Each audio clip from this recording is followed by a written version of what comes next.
With Ease US, make studio-quality voiceovers for your videos online in over 149 languages and dialects, featuring 468 natural AI voices. Customize the volume, mood, and pauses to perfectly match your content. Plus, capture high-quality videos with no watermark. Record your screen, webcam, and voice, and save them instantly to your computer. Never been easier to create professional-grade videos and voiceovers. Try it today at easeus.com. That's EASEUS.com.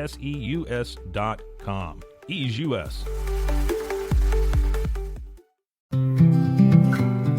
Are you ready to take control of your health? At 4U Health, we believe wellness and lab testing should be accessible, inclusive, and yes, fun. With our tech-powered at-home lab test, you save time and money while feeling your best. Say goodbye to long waits and office visits. Check your health on your own terms with 4U Health. Visit 4uhealth.com today and free yourself from traditional medicine. That's the number 4uhealth.com.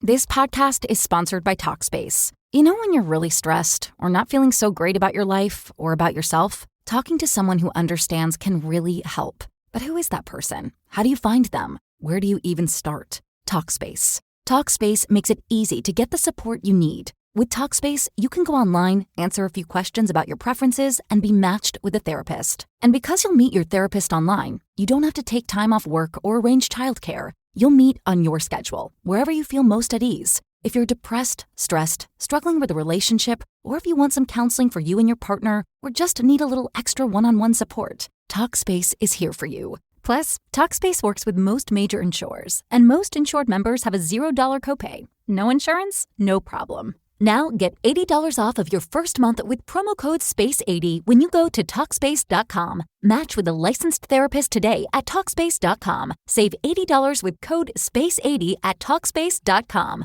Hey there. Thanks so much for tuning in to Season 3. Did you know that Final Days on Earth can be found on iHeartRadio or the iHeartRadio app? Check it out today. And now for this week's show. It's been 3 months since the cold-blooded shooting of Greg Williams, and authorities are finally ready to make an arrest in the case. There's been another twist in the case of a North Texas man shot and killed in his home last October.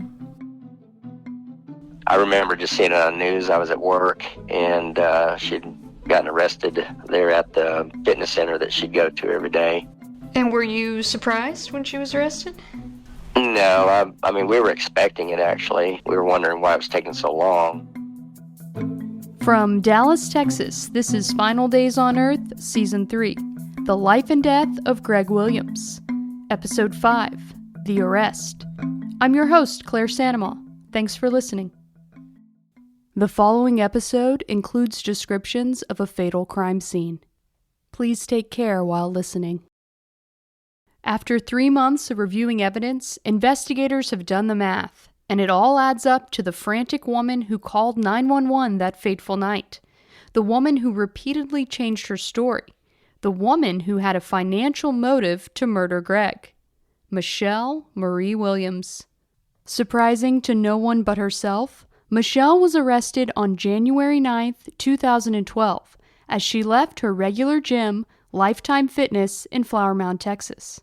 She was charged with first-degree murder, tampering with evidence, and making a false police report. The arrest report notes that Michelle was taken into custody without incident, but even though she was handcuffed, Michelle was allowed to ride in the front seat of the squad car. That's because the Keller Police Department vehicle used for her arrest didn't have a cage separating the back seat. And seating a potentially dangerous person behind a driving officer is riskier than placing the person to the side. Still, the image of Michelle riding shotgun with the cops who arrested her is a head-scratcher. Who else but Michelle Williams could have pulled that off? When Greg's ex-wife Kathy heard the big news, she couldn't contain herself. The detective called me at work and let me know they were on their way to arrest her, and I screamed so loud at work my boss came running. And what was that a scream of? Happiness, because she's finally going to get what she deserves. There's no love lost between Kathy and Michelle, which isn't exactly unusual for an ex-wife and a new wife, but Kathy had an extra reason, in addition to the murder of her child's father, to hold a grudge. Michelle never had a funeral for him, but she had him cremated once the body was released to her. Greg's family eventually organized their own private memorial, and they did not invite Michelle. It was a fraught time, full of grief, shock, and unanswered questions. After initially claiming an intruder had killed her husband, Michelle changed her story, and she told investigators that her husband Greg had committed suicide and that she covered up the scene to hide the truth from their young daughter. What about the suicide theory? How did that strike you? No way. Greg loved to live life. He absolutely adored his girls. He adored doing things. He loved to work. He loved a vacation. He just loved life. And when his friend passed away December prior to an apparent suicide, he was so broken up about it. That friend Kathy is talking about is Bryn Fletcher, whose death was ruled a suicide 10 months before Greg's shooting. His wife disputes it to this day, but it was never investigated as murder. While the theory that Greg had committed suicide was immediately rejected by his family, it did trigger a curious memory for Steve McSwain. There was a time where she said that he committed suicide, that he might have actually tried it before. This was the first I'd ever heard about an accusation that Greg had tried to kill himself before. Michelle brought up a mysterious incident early one morning in the garage at their home, where both of their Mercedes had the engines running. When she said, that she felt the two cars, the engines were warm. As I'd come in the garage, set my stuff down, and I felt the heat from both cars. And I thought that was really strange because at 8 o'clock in the morning, rarely were they ever out and about, both of them at the same time. And so about that time, Michelle came out into the garage and was taking Michaela to school. And I said, "Have y'all been somewhere?" And she said, "No, we've been in the house." And I said, "Well, the cars are warm." And she said, "I don't know." And, she acted like she didn't know anything about it. And the only hesitation I have with saying that wasn't planned would be maybe she's the one that had the cars running to, get them warmed up. So I would know that, I would feel that maybe somewhere down the road she could use my witness. We had that conversation where she said, "You remember that day that you said the cars were warm and maybe he had tried to kill himself?" The Keller Police Department initially believed Michelle's claim that Greg had shot himself, at least until the medical examiner published Greg's autopsy report. The report listed Greg's cause of death as a penetrating gunshot wound to the head, and the manner of death was ruled as a homicide, not a suicide. Due to the lack of smoke and soot on Greg's body and the angle of the bullet's trajectory, the medical examiner estimated that Greg's gun had been fired from a distance between 12 and 18 inches. The bullet entry did not match with a self-inflicted gunshot. By all accounts, Greg would have been a difficult target, even if he trusted you with his life. So, the logical next thought would be, how did she do it? If you're thinking like me, you're probably wondering if Greg had been subdued by any of Michelle's medications, including the heavy painkillers that she'd planted on her stepdaughter, Taylor. Detective Tom Barnett had even photographed a bottle of them on Michelle's bedside table. Toxicology tests, however, revealed that Greg had only Tylenol and Benadryl in his system at the time of his death, which would have made sense considering he hadn't been feeling well that evening. The level of Benadryl in Greg's bloodstream was at a slightly higher than normal dosage, and might have been enough to slow Greg's reaction time or to have put him into a deep sleep. Greg's death being ruled a homicide was crucial. If authorities had been at all swayed by Michelle's suicide story, this was undeniable evidence to the contrary. Someone had shot Greg Williams. Although Michelle had done her level best to stack the deck against investigators, her house of cards was about to come crashing down. Hey, it's Claire Sanema, host of Final Days on Earth. Have you ever signed up for something and then totally forgotten about it? I just learned that 85% of people have at least one paid subscription going unused each month. Thanks to Rocket Money, I can see all my subscriptions in one place and cancel the ones I'm not using anymore. And now, I'm saving money.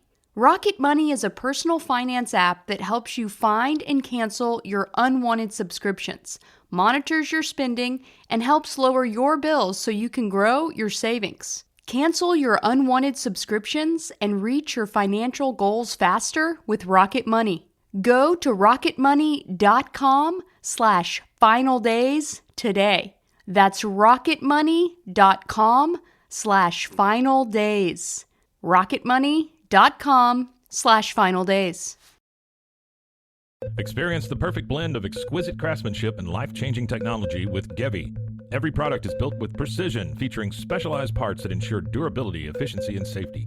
We put every machine through 6,000 rigorous tests to guarantee long-lasting performance. With cutting-edge technology and a commitment to energy efficiency, Gevi makes your life easier, greener, and more convenient. Upgrade your everyday with Gevi. Visit us at gevi.com to discover more. That's gevi.com.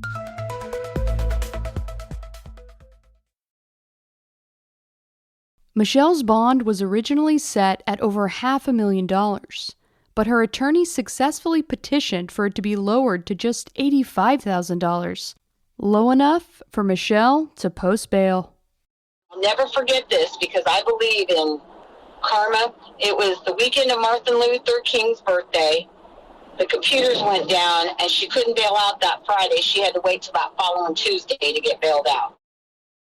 With serious charges pending against Michelle, she was outfitted with an ankle monitor and instructed to report weekly to authorities.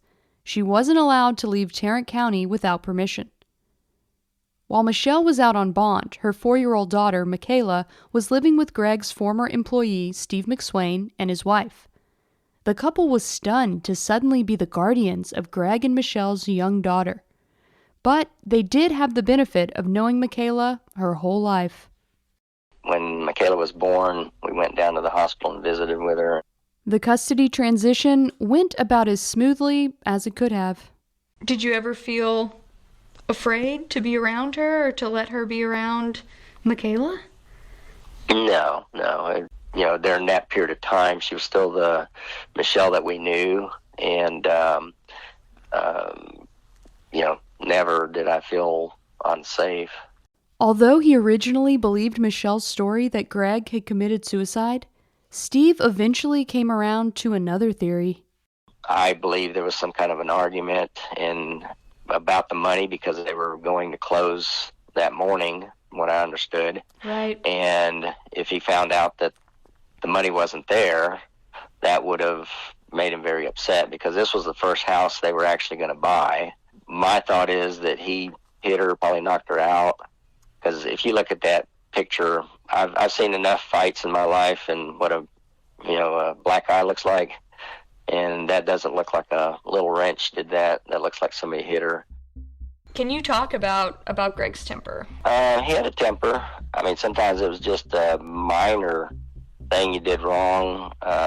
It wasn't just, he'd get upset and tell you, hey, don't do that again. It was cussing you and yelling at you and just making you just feel totally low. That's kind of what's always stuck in my mind is the evidence of what I've heard and what I saw myself just doesn't add up to be, an intruder. And if that's the case, and then of course since then she's admitted that she wiped the house clean, so why would you do that? There's just a lot of things that, don't make sense. Facing charges for murdering her husband, staging the crime scene, and lying to police, most people might have been laying low. But Michelle Williams is not most people. I mean, she was living high off the hog, basically, I guess you'd say. Didn't have to worry about anything, She didn't have to worry about paying the bills. She didn't have to worry about, even taking care of her kid if she didn't feel like it, I guess. Michelle was spending lavishly around town, including booking a vacation at Great Wolf Lodge in Grapevine and inviting her adult children to join her. But with Greg no longer around to run his computer company, where was all this money coming from? Authorities learned that Michelle sold both of the family businesses shortly after Greg's death. 2 days after the shooting, Michelle placed Blueberry's frozen yogurt for sale on Craigslist for $115,000. And when it didn't sell for the sticker price, she accepted an offer for just $50,000. But the fire sale didn't end there. Michelle sold off the client list from Greg's beloved computer company to a competitor for a mere $8,000. Steve McSwain finds the numbers hard to believe. I've seen those reports, and he was approaching, at least in gross sales, $500,000 to $600,000. In less than a year, DFW IT Pro went from being a thriving family business to having 2 key members shot and killed. First, Bryn Fletcher died in December 2010, and then Greg died in October 2011. Before the company was sold, Steve McSwain was one of the only surviving employees, besides Michelle Williams. Considering he and his wife had custody of Michelle and Greg's daughter, Steve didn't think it was appropriate to confront Michelle about anything. She stuck to the suicide story around us. So anytime she talked about it, it was more, that's all she talked about was that it was suicide. And even at that time, we were still, the things she was telling us that, this was wrong, the police got it wrong here. We were listening, and you wanted to believe, and part of you believed because she's good at making you believe things. One of the people who appeared to believe Michelle was Greg's personal attorney, who was now representing Michelle in the murder case. He's the one who got Michelle out of jail on bond. The day after Greg was shot, Michelle wrote a check for $18,000 from Greg's business account to his attorney. There's no ethics about it. It was all about the money. Even though Michelle appeared to have access to plenty of cash in the aftermath of her husband's murder, she couldn't help herself in trying to get a hold of more. Here's a clip from Michelle's interview with Keller Police Sergeant John McGrew. What about insurance? Home insurance. Life insurance. We both have life insurance on each other. Any idea what policies, amounts, is that a great thing to handle? Or? No, we did that together about 4 or 5 years ago. We have $500,000 on each other on one, and $150,000 on each other on another. Michelle told investigators that she and Greg each had a total of $650,000 on each other from policies they had bought years ago. But what Michelle didn't reveal was that one of the policies on Greg was purchased just 2 months before his murder. While Michelle was the beneficiary on the $500,000 policy, their 4-year-old daughter was listed on the recent $150,000 policy. Now, fresh out of jail, Michelle was trying to make a claim for her daughter. When asked about the cause of death, she told the truth and checked the box for homicide. Not surprisingly, this raised an eyebrow at the insurance agency. After an employee researched the case, she immediately called Keller Police to report Michelle's attempted claim. This is one of our producers, reading an excerpt from the police report. Parents tend to think that because the child is a minor, the benefits go to the surviving parent or relative. But it doesn't work that way. The money is placed in a trust fund for the child and guarded and controlled by the courts. Greg's sister, Michelle Fletcher, watched the events unfold in horror. I just seen her bullshit act and her crocodile tears 10 months before when Bryn died. So, I didn't believe anything she had to say. Unlike Greg's case, Bryn's death was ruled a suicide, effectively closing the door on the investigation into the shooting before it had even started. You remember how hard it was? I couldn't get anything out of them. Yeah. No, I mean, you had so many things working against you. Suicide case is really easy to close, versus a unsolved murder That's much different.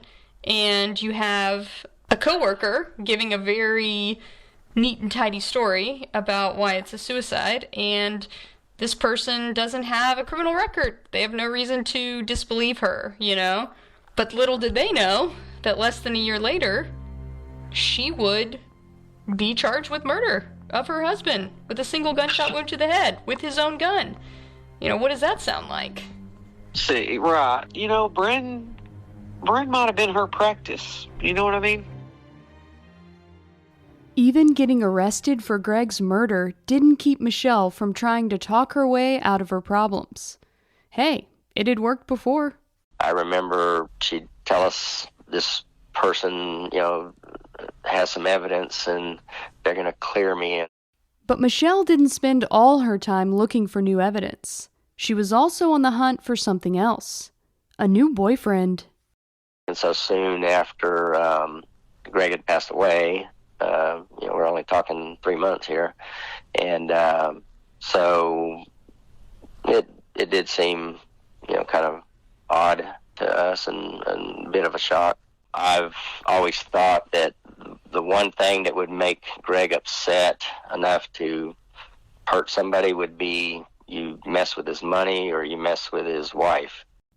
It's hard to say for sure how long the relationship had been going on, but in January, just 3 months after Greg's murder, Michelle did go public with the fact that she was dating a man named Gene Wallace. Nearly 15 years her junior, Gene worked as a personal trainer and was in tip-top shape. You know, she's always never seemed like she could get enough attention, though. Remember those legendary house parties Greg and Michelle threw? It turns out, Gene had worked his way into the story earlier on than anyone knew. You know, my brother, he'd throw some big party over at her house, and he'd go out there and socialize for about an hour, and then he'd disappear into his office and start working on stuff. But she just freaking socialize, drink, hang out. In fact, the guy she went out with later was one of the people hanging out at the party. I mean, my brother, he just totally took himself away from all that. But he trusted her. He didn't trust a whole lot of people at all, and with good reason. And there was more intrigue that could be added to the mix. Gene was also best friends with Michelle's oldest son, Lee. You know, once it became known that they were dating each other, that kind of broke up the relationship with Lee and Gene. Do you think the relationship with Gene and Michelle started before Greg died? I've tried to think about that, and I never saw any evidence. I don't have any, anything that says, oh, wow, that was already happening. After making bail, Michelle spent most of her time with Gene. They even started teaching fitness classes together.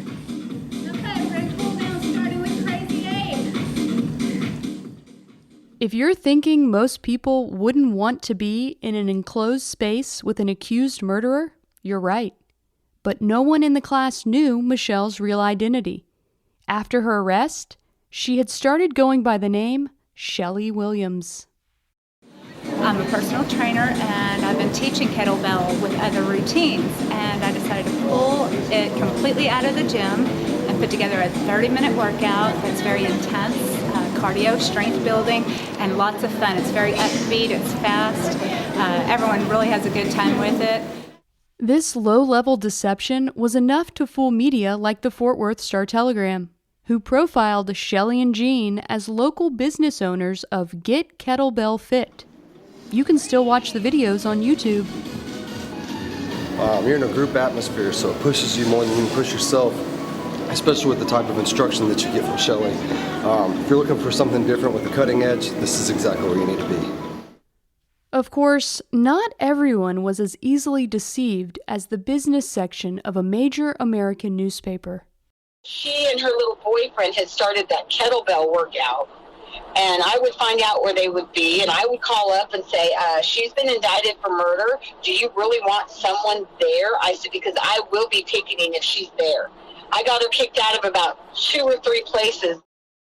Michelle didn't seem the least bit inconvenienced by the conditions of her bond, which, at least in theory, should have been pretty restrictive. Another thing I'm very disgruntled with is the ankle monitoring service. While working as a fitness instructor wouldn't have violated Michelle's bond conditions, some of her other jobs definitely did. According to sources, Michelle was working at strip clubs and cocktail bars, including an establishment called Big Shots. When you're out on bond, you can't work at places that serve alcohol. But another, perhaps larger issue is a stripper with an ankle monitor showing. And she's wearing these long bell-bottom workout pants in the video. Right. So you couldn't tell she had it on. But she was such a small frame woman that she could probably slip it off. And it seems that Kathy's theory held water. Clear blue vacation water. It was one of the many times when Michelle's ankle monitor reported zero activity that it was discovered she'd set out on a romantic vacation with her boyfriend, Gene. The pictures Gene took of the couple in Matagorda Bay on the Gulf Coast, which is about 300 miles away from Tarrant County, documented Michelle's actual whereabouts on this occasion. It was a trip Michelle had asked, and been denied, permission to take. But thanks to Michelle's sleight of hand, discovering the brazen trip didn't happen immediately. Allowed her to go at least 2 months without any movement whatsoever before they caught it. When checked by the courts, data from Michelle's ankle monitor showed she was in a local RV park, motionless, the entire duration of the beach trip. Michelle was running circles around authorities, flaunting the rules and making no apologies for it. If a murder charge didn't even faze Michelle, it led me to wonder, just who was this woman, and what else was she capable of? There's just a lot of things I don't think were factored in. I'm not a cop, but, I could see right through her. You cannot tell me I'm not the only person that could see through that woman. She doesn't have a conscience. She doesn't care about what she did. She's always going to do whatever she can to manipulate any situation. I mean, I just really wonder how many different people she has victimized in her life. On the next episode of Final Days on Earth, the life and death of Greg Williams. We dive deep into Michelle's background, including her 2 marriages before Greg. We did have our problems back then when we were married. Jill she was good at lying. I always wanted to be with Michelle. She kept popping in and out of my life all the time. I just always had a special place for her. Final Days on Earth is produced in Dallas, Texas for Rebel Studios. Each episode is reported and written by me, Claire Sandomal, and Susan Passoni. Original theme music composed and performed by Riley Simmons. Additional music licensed from PremiumBeat.com is Bending Truth and A Thin Line. Special thanks to Kathy Williams, Michelle Fletcher, and Steve McSwain for talking to me in this episode. If you have any information about the cases I cover, please get in touch through my website, finaldaysonearth.com. If you want to support this show, please rate and review on Apple Podcasts, Spotify, or wherever you are listening right now.